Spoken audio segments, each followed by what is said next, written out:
3 months after my father's funeral, I finally opened his storage unit. The manager whispered, "Sir, I need to show you something in the back, but you should probably sit down first." When I saw what was inside, I collapsed. The fluorescent lights hummed above my head as I lay on the concrete floor of StoreSafe facility on Route 9, just outside of Albany. The manager, a heavy-set man named Gerald Kowalski, who'd worked there for 19 years, was kneeling beside me saying something I couldn't process. My father had been dead for 93 days. I'd spent those 93 days believing he was the man who raised me, the quiet accountant who coached my little league team, who walked me down the aisle at my wedding, who held my daughter for the first time with tears in his eyes. Now, I was staring at the contents of Unit 247 and realizing I'd never known him at all. The unit was 10 feet by 20 feet, climate-controlled, the kind people rent for valuable furniture or documents that can't handle humidity.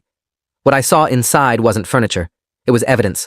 Boxes upon boxes of files, photographs, newspaper clippings spanning 4 decades, a wall of corkboards covered in notes and string-connecting faces I didn't recognize, a laptop that was still plugged in, still running, still displaying a database of names. And in the center of it all, a single photograph that made my knees give out, a photograph of a woman I'd never seen holding a baby I instantly recognized. The baby was me. My name is Daniel Ashworth. I'm 41 years old, a high school history teacher in Schenectady, married to my wife Rebecca for 15 years, father to 2 daughters, Mia who's 12 and Sophie who's 9. I grew up in a small house in Latham, New York, the only child of Richard and Evelyn Ashworth. My father was a certified public accountant who worked for a mid-sized firm called Brennan Financial Services for 37 years. My mother was a librarian at the county library until she passed from breast cancer when I was 23. They were ordinary people living ordinary lives, or so I thought until the morning my father collapsed in his kitchen from a massive stroke and died before the ambulance arrived. The funeral was small. My father didn't have many friends, just colleagues from work and a few neighbors. He'd become increasingly reclusive after my mother's death, spending hours in his home office with the door closed. I assumed it was grief. I assumed he was managing finances or doing freelance tax work. I never questioned it because I had no reason to question it. He was my father. He loved me. That was enough. 3 months after the funeral, I finally started sorting through his affairs. That's when I found the key. It was in his desk drawer, tucked inside an envelope marked Unit 247, with an address I didn't recognize. I called the facility and spoke to Gerald, who confirmed my father had been renting the unit for over 30 years. 30 years. He'd been paying $340 a month for 3 decades, a total investment of more than $120,000, and I'd never known it existed. Gerald said my father visited regularly, sometimes twice a week, always alone, always staying for several hours. He said my father had left instructions that if anything happened to him, I should be contacted. But Gerald also said there was something else, something he needed to show me in person, something he'd discovered when doing a routine check after the payment lapsed. "Mr. Ashworth," he'd said on the phone, his voice careful, "I've worked here a long time. I've seen a lot of things people store, but I've never seen anything like this. You need to come down here, and you should probably bring someone you trust." I didn't bring anyone. I should have. I drove to the facility alone on a Saturday morning in March, my hands steady on the wheel because I still thought this was going to be something mundane, maybe my father's old business records or my mother's belongings he couldn't bear to throw away. I was so wrong. Gerald met me at the entrance with a ring of keys and a look on his face I couldn't read. He walked me through the maze of storage units, past doors painted industrial orange, until we reached the back corner of the building. Unit 247 had a heavy-duty lock and a keypad that Gerald said my father had installed himself. The code was my birthday, 081583. August 15th, 1983. The day I supposedly came into the world. The door rolled up with a mechanical groan, and the smell hit me first. Old paper, dust, the faint chemical scent of developing fluid. Gerald reached in and flipped a switch. The lights flickered on, revealing what looked like a cross between an FBI command center and a private investigator's office. I stepped inside slowly, my eyes scanning the walls, the boxes, the equipment. There was a desk with 3 monitors, a filing cabinet with labels that made no sense to me, and everywhere there were photographs. Faces of women, of children, of men in suits. Some photos were old, yellowed with age. Others looked recent. I didn't understand what I was seeing until Gerald pointed to the far wall and whispered, "Sir, I need to show you something in the back, but you should probably sit down first." I didn't sit. I walked toward the wall he was pointing at, toward a section of corkboard that was different from the others. This one had a timeline stretching across it, dates ranging from 1982 to 1983. At the center was a newspaper clipping with a headline that made my vision blur. "Albany infant vanishes from hospital. Parents devastated."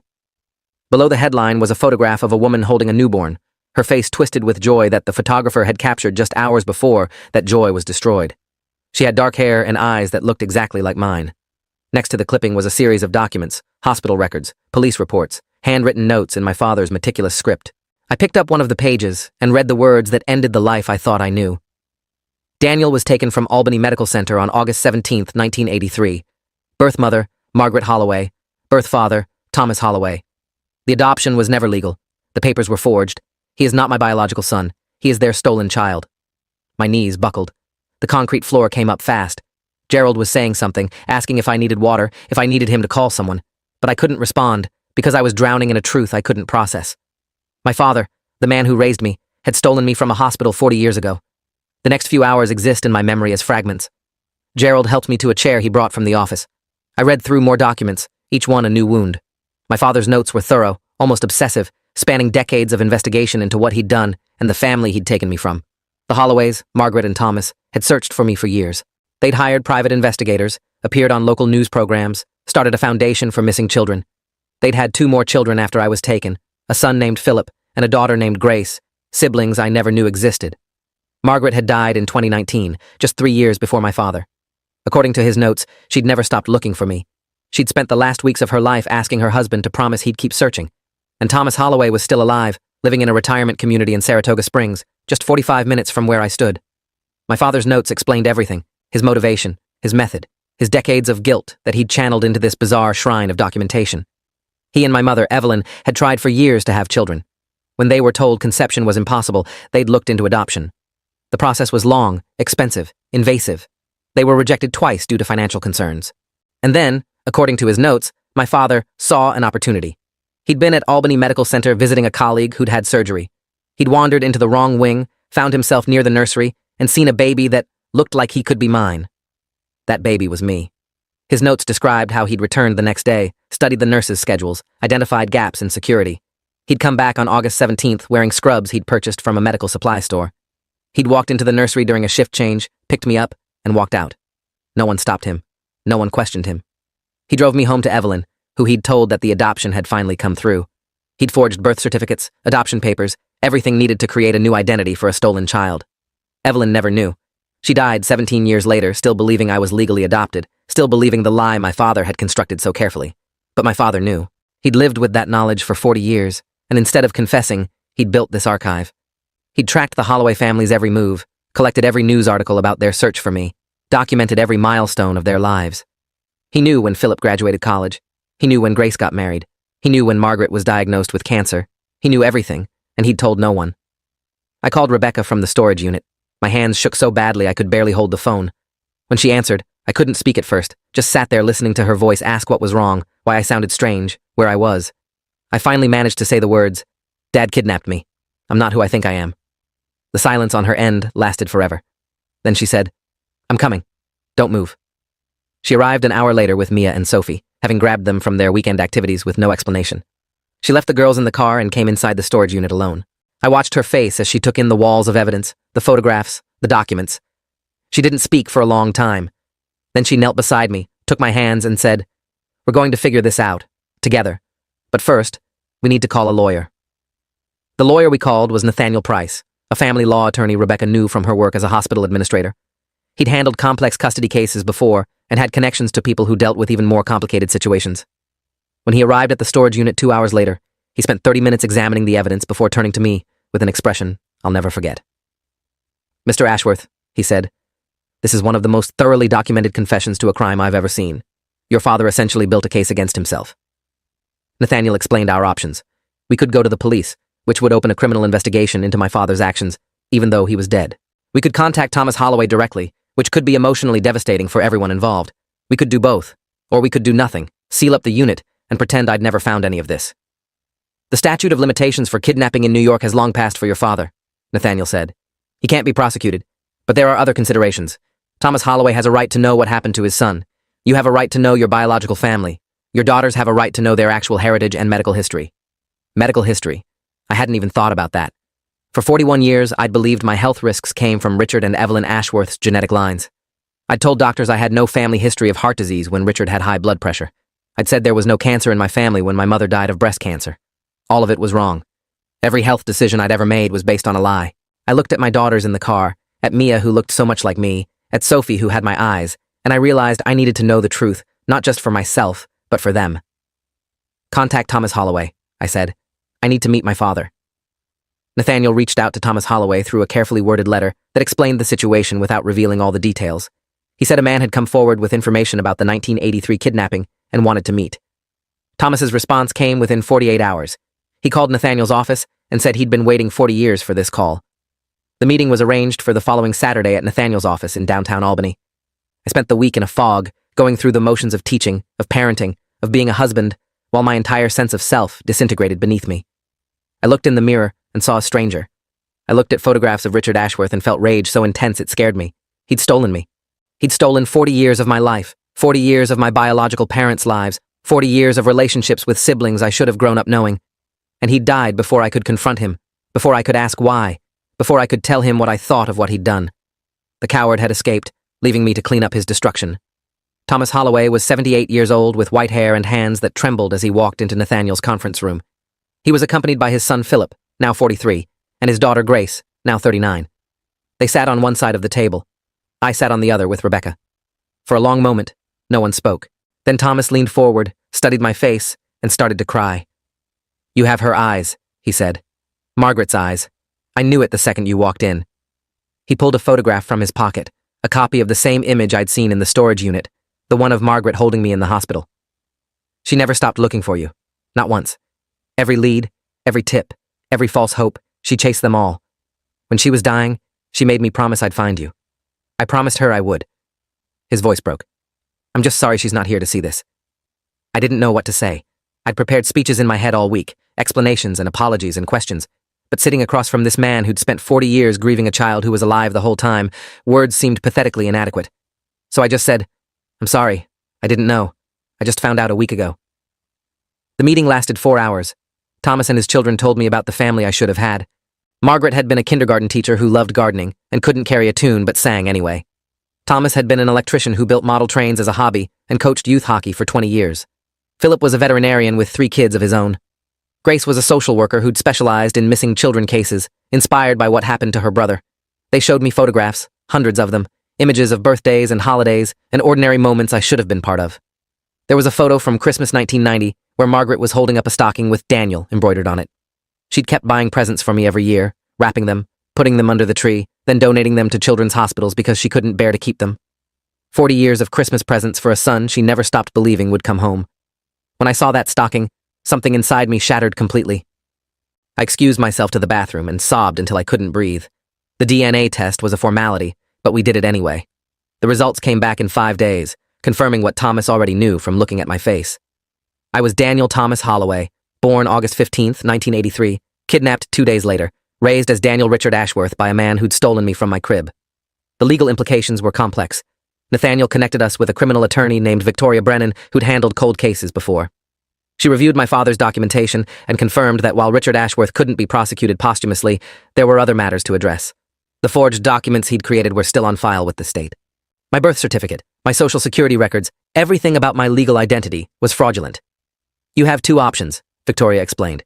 "You can petition to have your records corrected to reflect your true identity, or you can maintain the Ashworth name while adding documentation acknowledging your biological origins.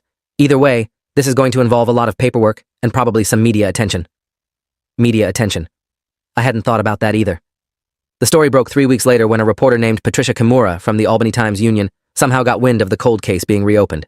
She called Nathaniel's office asking for comment on the Holloway kidnapping development. We tried to control the narrative, releasing a statement through Victoria that confirmed the basic facts without going into detail about my father's archive. It didn't matter. Within 48 hours, the story was everywhere. Local news, national outlets, true crime podcasts asking for interviews. Baby stolen 40 years ago, found living miles from birth family. Accountant's secret double life revealed after death. Kidnapped infant reunited with father decades later. Every headline was a fresh wound. Every article contained speculation about Richard Ashworth's motivations, about Evelyn's possible involvement, about whether I'd known all along. Anonymous commenters suggested I'd been in on it, that I was trying to get inheritance money from the Holloways, that the whole thing was somehow a scam. The cruelty was breathtaking. I stopped reading after the first week, but the damage was done. My daughters were the hardest part. Mia and Sophie knew something was wrong, had known since the day Rebecca pulled them from their activities to drive to a storage facility in the middle of nowhere. We'd tried to shield them from the details, but kids hear things. Kids read things. Sophie came home from school one day crying because a classmate had told her that her grandfather was a baby stealer. Mia stopped talking to me entirely, retreating into her room, refusing to discuss anything related to the situation. When I finally got her to open up, what she said destroyed me. "You're not even who you said you were. How do I know anything you've told me is true?" She wasn't wrong to ask. I'd been telling her for 12 years that she was Mia Ashworth, that her grandfather Richard had loved her, that our family had roots in this community going back generations. All of it was built on a lie I hadn't known about. How could I expect her to trust me when I didn't even know who I was anymore? We started family therapy the following week with a counselor named Dr. Eleanor Vance, a trauma specialist with 22 years of experience working with families affected by identity crises and late discovery adoptees. Dr. Vance helped us understand that what we were experiencing was a form of collective trauma. "Your father didn't just steal Daniel from the Holloways," she explained during one session.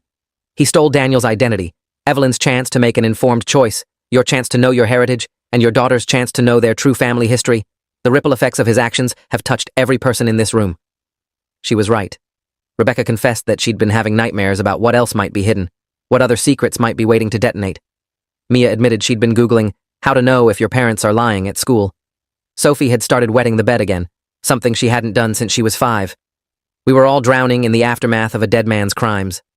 Dr. Vance worked with us for 6 months, helping us develop coping strategies, communication techniques, and ways to integrate this new reality into our family narrative.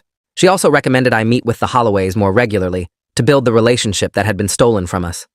I started visiting Thomas every other weekend. Sometimes Philip came, sometimes Grace.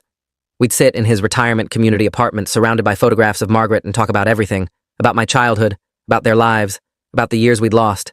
Thomas told me stories about my mother I'd never heard. He showed me videos from the early 80s where Margaret was dancing at a family wedding, young and beautiful and so alive it hurt to watch. He gave me her jewelry to pass down to my daughters, pieces she'd saved specifically for Daniel's future family. He introduced me to cousins and aunts and uncles I'd never known existed, an entire extended family that had mourned me for 4 decades and welcomed me back with open arms. But the integration wasn't always smooth. Philip had complicated feelings about my sudden appearance. He'd spent his whole life in the shadow of the lost brother, the perfect absent child who could never disappoint because he was never there. Now I was there, and he wasn't sure how to feel about it. Grace was more open, maybe because of her work with missing children, but even she admitted it was strange to suddenly have a 41-year-old brother she'd never met. The legal process took 18 months. We petitioned the court to amend my records, acknowledging my birth identity, while maintaining the Ashworth name for practical purposes, since it was the name on my teaching license, my mortgage, my marriage certificate, everything. The judge who handled the case, the Honorable Raymond Kwan, called it one of the most unusual identity cases he'd ever seen. He reviewed my father's documentation, heard testimony from Thomas and the Holloways, and ultimately issued an order recognizing me as Daniel Thomas Holloway, also known as Daniel Richard Ashworth. The order included a statement acknowledging the criminal actions of Richard Ashworth, deceased, and the profound harm caused to the Holloway family and to the petitioner himself. It wasn't justice, not really. Richard Ashworth was beyond justice. But it was official recognition of the truth, and that mattered more than I expected. When Judge Kwan signed the order, Thomas grabbed my hand and squeezed it so hard I thought he might break my fingers. "You're officially my son again," he whispered. "After 40 years, you're my son." The media eventually moved on to other stories, but the aftermath lingered. I had to explain the situation to my school district, to my colleagues, to parents of students who'd read about me in the news. Some people were sympathetic. Others looked at me differently, like I was somehow tainted by my father's crimes. I lost a few friends who couldn't handle the complexity of the situation, who wanted me to either fully embrace the Holloway identity or pretend nothing had changed. I couldn't do either. I was both Daniel Holloway and Daniel Ashworth, a man with 2 identities, 2 histories, 2 families. The duality was exhausting, but eventually became manageable. Dr. Vance helped me understand that identity isn't a fixed thing, that we're all composed of multiple selves, and that my situation, while extreme, wasn't fundamentally different from anyone else navigating complicated family dynamics. I started writing about my experience, first in a journal, then in longer essays that I shared with support groups for late discovery adoptees and people affected by parental kidnapping. My story resonated with others who discovered their identities were built on lies. 2 years after I found the storage unit, Thomas Holloway passed away peacefully in his sleep at 80 years old. I was at his bedside along with Philip and Grace, the 3 Holloway siblings together for the first time in 40 years. His last words to me were, "Tell your mother I kept my promise." I like to think Margaret was waiting for him somewhere, that they're together now, that she finally knows what happened to the baby she lost all those years ago. At his funeral, I delivered a eulogy for a man I'd only known for 2 years, but who was undeniably my father. I spoke about his persistence, his love, his refusal to give up hope even when everyone told him to. I spoke about Margaret and the 40 Christmases she'd bought presents for a son she never stopped believing would come home. I spoke about the cruelty of what Richard Ashworth had done, and the grace Thomas had shown in never once blaming me for it. And I spoke about the strange gift buried in all that pain, the chance to know where I truly came from, to connect with my biological family, to give my daughters a heritage they actually belonged to. After the funeral, Philip and Grace and I went through Thomas's belongings. We found boxes of letters Margaret had written to me over the years, letters she'd never been able to send but couldn't stop writing. Happy 5th birthday, Daniel. I hope you're loved wherever you are. You'd be graduating high school this year. I wonder who you've become. I'm sick now, and I may not have much time left, but I want you to know that not a single day has passed when I haven't thought about you. You are loved. You were always loved. I read those letters in Thomas's living room with my siblings beside me, and we cried together, mourning not just our parents, but all the years we should have had with each other. Grace held my hand and said, she knew somehow. She always said she felt you out there, alive, waiting to be found. I don't know if I believe in that kind of thing, but I believe Margaret Holloway loved me with a ferocity that death couldn't diminish. And I believe that love, somehow, reached me even when I didn't know it existed. It's been 4 years since I opened that storage unit. Mia is 16 now and has developed a close relationship with her Aunt Grace, who she says gets her in a way no one else does. Sophie is 13 and spends her summers at Philip's veterinary clinic, learning to care for animals and talking about becoming a vet herself. Rebecca and I are still together, stronger in some ways for having survived this, though the scars remain. I still teach history, but I've added a unit to my curriculum about identity and family and the stories we tell ourselves about who we are. My students don't know my personal history, but they respond to the material in ways that tell me it matters. I still visit that storage unit sometimes. I've converted it into an archive of sorts, organizing my father's documentation alongside the letters from Margaret and the photographs from Thomas and the legal records from our court case. It's a strange monument to a strange chapter of my life, but I keep paying the $340 monthly fee because I can't bring myself to destroy it. Someday, when I'm ready, I'll write the full story. Someday, my daughters will inherit all of it. Richard Ashworth was not a monster. That's the hardest thing to accept. He was a man who wanted a child so badly, he committed an unforgivable crime to get one. He loved me. He raised me well. He and Evelyn gave me a childhood full of warmth and opportunity. He coached my little league team and taught me to ride a bike and cried at my wedding. And he also stole me from my parents, destroyed their lives, kept me from my siblings, and lied to everyone, including his own wife, for 40 years. Both things are true. He was my father in every meaningful way except the biological one, and he was also a kidnapper who caused incalculable harm. I've stopped trying to reconcile those two truths. I just hold them both now, the love and the betrayal, the gratitude and the rage. They coexist inside me the way my two names coexist on legal documents, the way my two families coexist in my life. I am Daniel Ashworth, the man Richard raised. I am Daniel Holloway, the son Margaret never stopped searching for. I am both, and I am neither, and I am somehow, finally, starting to be okay with that. The storage unit manager, Gerald Kowalski, retired last year. Before he left, he sent me a card thanking me for being the kind of person who deserved to know the truth. I didn't know how to respond to that. Did I deserve it? Would I have been happier never knowing? The questions don't have answers. What I know is this.